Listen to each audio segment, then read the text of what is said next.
약속의 하나님, 오늘도 주님의 백성들, 그 사람은 후패하나 속 사람은 날로 새롭도다 하셨으며, 오늘도 우리의 인생이 죽음을 향해 달려가지만 우리의 영혼 하늘나라 준비하며 하나님 약속 붙들고 주님 앞에 받을 상급 준비할 수 있도록 지혜를 주시고 믿음을 주시고 은혜를 주시니 참으로 감사합니다. 세상도 변하고 환경도 변하고 우리도 변하겠으나 할 수만 있거든 믿음으로 사는 주의 권속들 거룩한 삶을 살도록 우리의 신앙이 자라고 믿음이 자라도록 은혜를 덧입혀 주시옵고, 세상 속에 살고 있으나 우리의 마음 주의 말씀에 붙들려 살고 하나님의 성령의 인도함을 따라 살아 주를 기쁘시게 하며 사는 믿음의 권속들 되게 하옵소서. 예수님의 이름으로 기원하옵나이다. 아멘. 오늘 본문에는 결혼 제도가 좀 등장하는데요. 삼손이 아내를 찾아갔다 하는 말이 있습니다. 고대 근동 지역, 팔레스타인 또 이스라엘 지역을 중심으로 해서 그 인근의 지역을 고대 근동이라고 말합니다. 고대 근동의 문화의 결혼 제도를 좀 살펴보면 사디카라는 제도가 있습니다. 특별한 용어니까 좀 어렵습니다. 이거는 친구라는 뜻인데요. 이 결혼과 관련된 예절은 순수한 결혼 생활이라기보다도 우리 시대의 말로 표현하면 동거하는 듯한 그런 방식의 결혼입니다.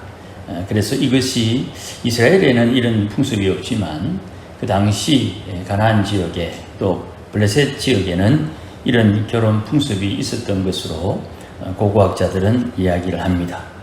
이 사디카 결혼에 대해서 좀 설명을 드리면, 결혼식은 신부의 집에서 거행을 하고 결혼 후에 신부가 여전히 자기 부모, 친정에 함께 거주하는 특징이 있습니다.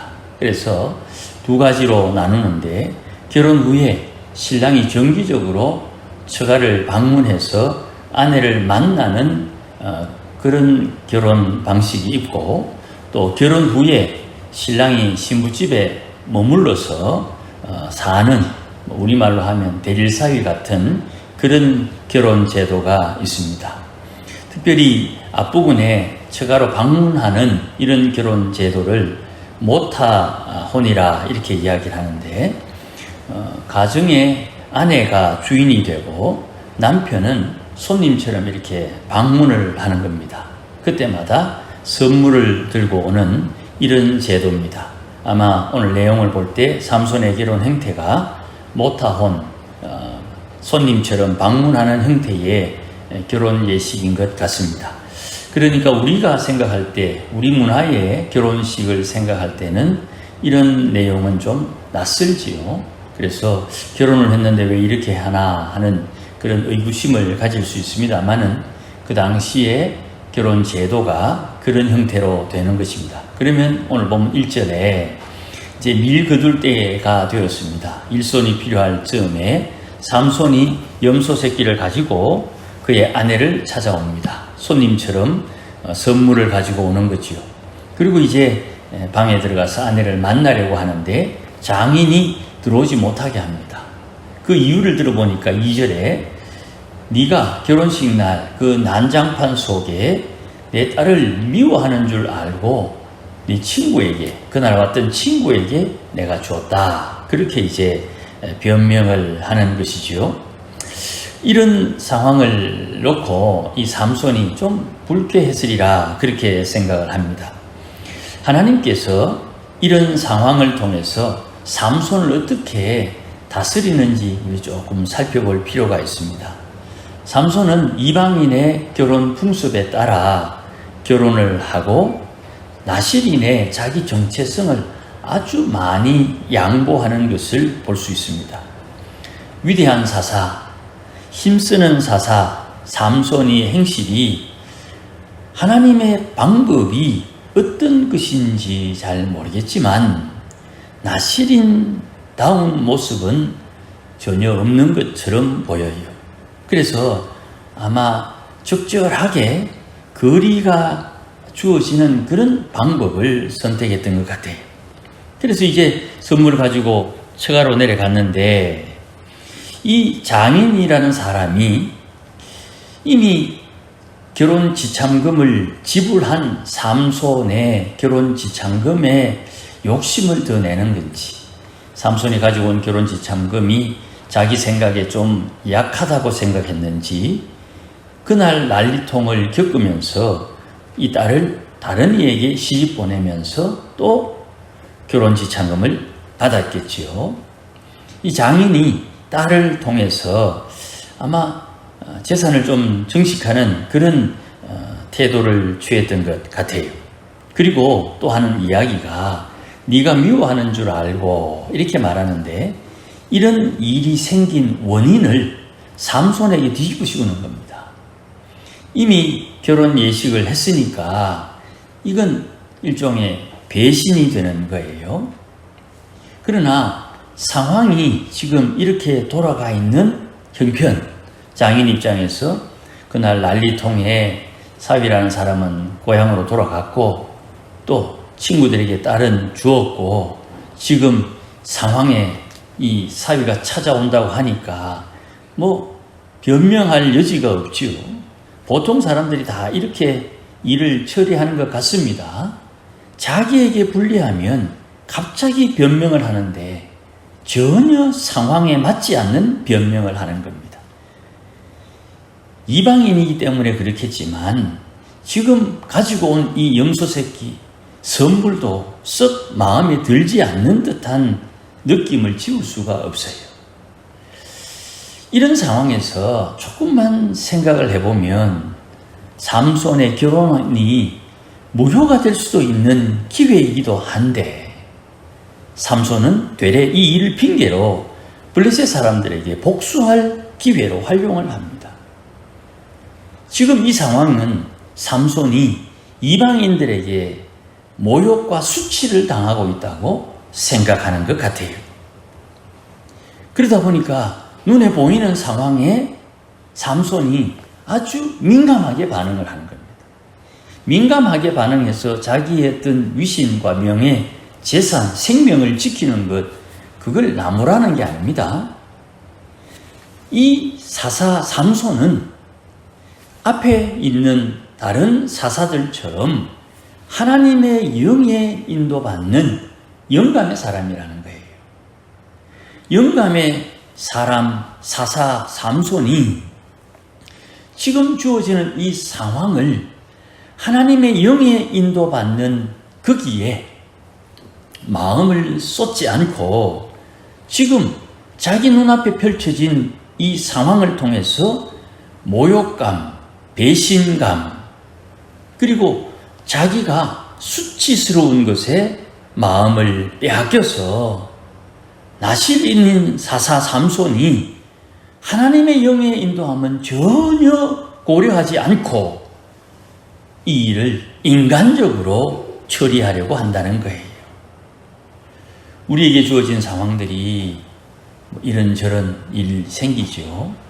예상치 못한 일도 생기고 때로는 당황할 만한 일이 생길 수 있습니다.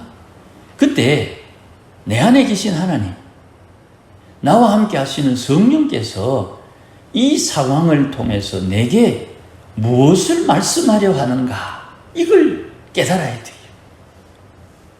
마음이 급한 것 통제해야 됩니다.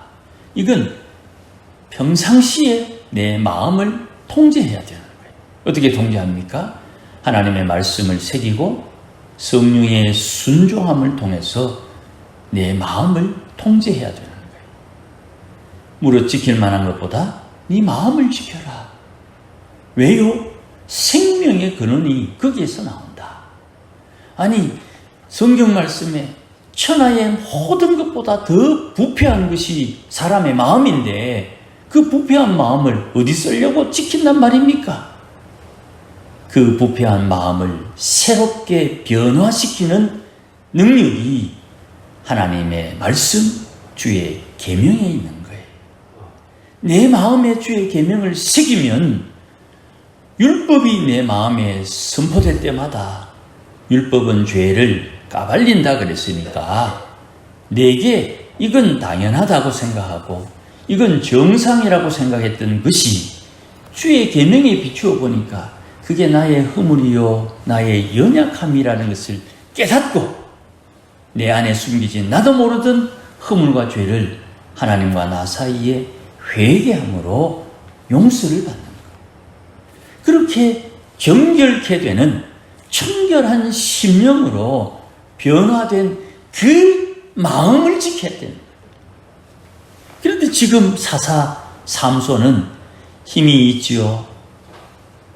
그가 이러해도 되고 저러해도 되는데 하나님의 영의 인도함을 받는 사사가 이 기회를 사용해서 어떻게 원수를 갚을까?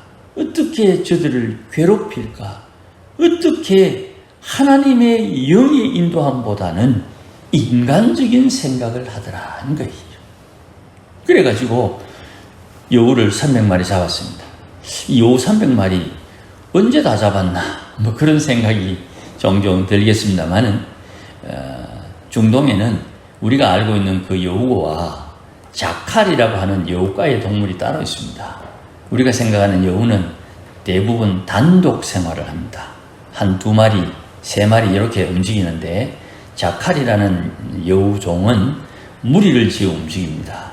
그러니까 좀 더 잡기 수월했을 것 같습니다. 이 여우 300마리를 잡아가지고 덫을 놔서 잡아서 한 쌍씩 꼬리에 꼬리를 묶습니다. 그리고 거기에 묶으면서 회를 하나 묶는데 뭐 표현을 하면 이렇습니다. 우리 쌀이나무 같은 데 있잖아요. 그런 나무에 약간의 기름을 발라서 불을 붙이는 겁니다. 그러다 보니까 이런 상황에서 이 불붙은 이 여우가 스로스로 달리다 보니까 방향도 임의로 달리게 되고 난장판을 만드는 그런 상황이 되는 것이죠. 그렇게 달리는데 5절 말씀에 보니까 곡식단, 곡식을 주수해서 쌓아놓은 단이지요. 배지하는 곡식, 포도원, 감람나무들을 살랐다 그랬습니다. 요게 좀 특이한데 아마도 그 블레셋 사람들의 신, 다곤 신이지요. 다곤 신전에 드리는 예물로 농사를 지었던 곳이 아닌가 그렇게 조심스럽게 학자들이 추측하는 내용을 좀 봤습니다. 그러니까 신에게 드리는 이 작물들을 불태웠으니까 이들이 신에게 드릴 것이 없으니 그들의 분노가 극에 달하는 거예요. 그래서 6절 말씀에 이 일이 왜 일어났느냐? 삼손 때문이다. 그래서 이 삼손의 장인, 딥나 사람 장인과 그 철을 불살라 죽이는 이런 만행이 일어나는 거예요. 거꾸로 생각하면 이렇게 되는 거죠. 이 곡식단과 열매를 대신해서 이 두 사람을 제물로 바친 것이다. 이렇게 봐도 크게 다르지 않을 것 같아요. 그러니까 사람이 죽었습니다. 삼손이 다시 생각합니다. 7절 말씀에 원수를 갚겠다. 원수를 갚겠다. 그 원수를 어떻게 갚았느냐 하면 8절 말씀에 블레셋 사람들의 정강이와 넙죽다리를 크게 쳐서 죽였다 했는데 이걸 이렇게 번역합니다. 닥치는 대로 죽였다. 그러니까 지금 오늘 본문에 있는 이 내용은 단순한 사건에서 시작되는 겁니다.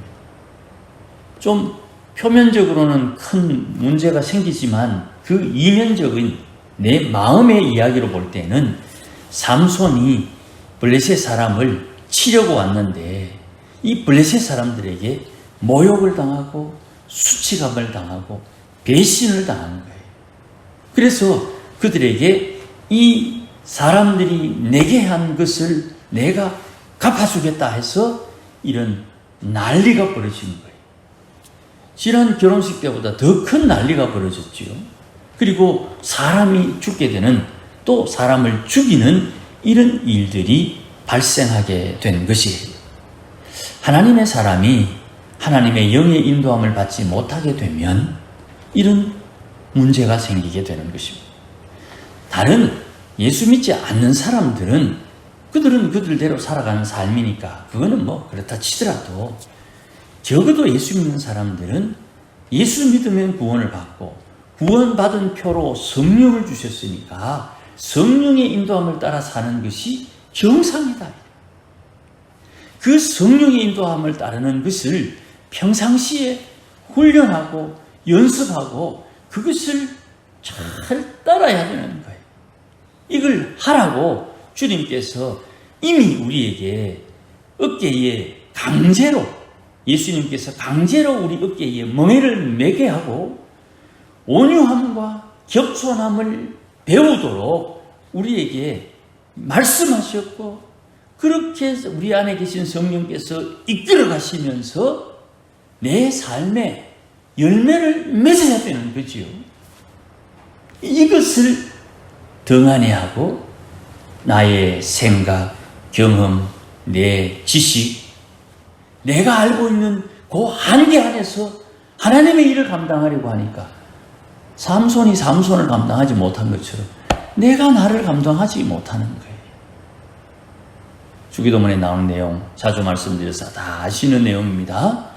내게 누군가 잘못할 때 내게 잘못한 그 사람을 용서해 줌으로 나도 모르는 나의 죄를 주님께서 용서해 주시려고 그 사람의 성품과 상황과 형편을, 정치적인 세상 돌아가는 일들을 통해서 내게 잘못할 기회를 주고, 그 잘못할 기회를 통해서 배신당하고 속상하고 모욕감을 얻고 수치감을 얻어도 주의 말씀 붙들고 그를 용서하면 내게 있는 나의 허물과 죄를 주님께서 용서해 주셔서 잠깐 뒤에 내게 주실 은혜와 복을 제대로 하나님 앞에 받을 수 있는, 받아 누릴 수 있는, 받아서 나누어 줄 수 있는 그런 하나님의 사랑을 경험할 수 있는 기회를 주시는데, 내 마음이 헷가다 해가지고 주님, 나를 괴롭히는 저놈을 어떻게 할까요? 주님에게 묻지도 않고 네가 내인데 이런 일을 했어, 네가 감히 뭐 이렇게 나오면 하나님의 성령은 어디 가고 주의 구원은 어디 가고 하나님의 용서는 어디 가고 성도다운 삶은 어찌 되는가? 오늘 삼손을 통해서 재미있는 이야기처럼 보이지만 삼손이 계속 자기는 열심히 하나님의 일을 하려고 하는 것처럼 보이지만 하나님의 영의 인도함을 따르지 않고 자기의 생각과 인간의 방법과 자기 마음의 상처와 안타까움을 따라 반응하다 보니 일은 점점 더 커지게 되는 것입니다. 이 시점에 우리 스스로 자기를 잘 돌아보기를 바랍니다. 하나님 앞에 우리의 신앙의 본질이 무언가? 내가 예수 믿는 사람으로서 어떻게 살고 있는가? 부족할 수 있어요. 좀 못해도 돼요. 그거 가지고 뭐라 안 그런다 이 말입니다. 문제는 다른 사람들이 내게 하는 말을 조금 접어두고 내가 하나님 앞에서 지금 내 행동 거지를 볼 때 난 어찌 해야 되느냐? 부족함이 있으면 회개하고 잘했으면 하나님 앞에 감사하고 잘못했으니 다시금 이런 상황에 지금은 넘어졌으나 다음에 이런 상황이 오면 주님 넘어지지 않고 신앙을 선택하겠다고 결심하고 마음이 한 번 더 새기는 것이 신앙이 자라는 우리의 몸짓이다 이 말이에요. 책망이 아닙니다. 사랑입니다. 이건 우지함이 아니에요. 주님의 부드러운 사랑입니다. 그 사랑의 음성 듣고 내가 오늘 어떻게 해야 될지를 결심하고 하나님 앞에 우리의 마음을 쏟아 고백하고 감사하고 찬송하고 회개하고 똑같은 겁니다. 전부 다. 그렇게 하나님 앞에 우리의 삶을 점검해야 되는 것입니다. 때가 되면 밀 거둘 때에 일어난 일입니다. 때가 되면 이런 시험들이 우리에게 찾아옵니다. 그때 말씀 마음에 잘 새겨서 하나님 기뻐하는 행동으로 하나님을 기쁘시게 하는 우리 모두가 되시기를 주의 이름으로 축복합니다. 기도하십시다. 주님 고맙습니다. 어리석고 부족하고 연약한데 또 주의 사랑으로 권면하시고 깨우치시고 또 인도하여 주시니 감사합니다. 우리의 믿음과 신앙이 날마다 자라나게 하시고 우리의 겉사람은 부패하나 속사람은 날마다 주의 말씀으로 성령의 인도함으로 변화되어 하나님을 기뻐하며 하나님과 동행하며 하나님을 기쁘시게 하는 삶을 살도록 역사하여 주시옵소서. 오늘도 주의 교회와 주의 백성들 하나님의 말씀에 성령에 의탁하오니 주님 받으시고 주의 선한 손길로 인도하시며 함께하옵소서. 예수님의 이름으로 기도하옵나이다. 아멘. 이제는 우리 주 예수 그리스도의 크신 은혜와 하나님 아버지의 크신 사랑과 성령님의 감화 감동 위로 충만하시니 오늘도 하나님을 사랑하고 주를 섬기며 주의 인도하심을 따라 순종함을 배워 하나님을 기쁘시게 하며 살기를 소원하고 다짐하는 모든 믿음의 본속들 심령 위에 우리 교회 위에 이제로 영원토록 함께 계실지어다. 아멘.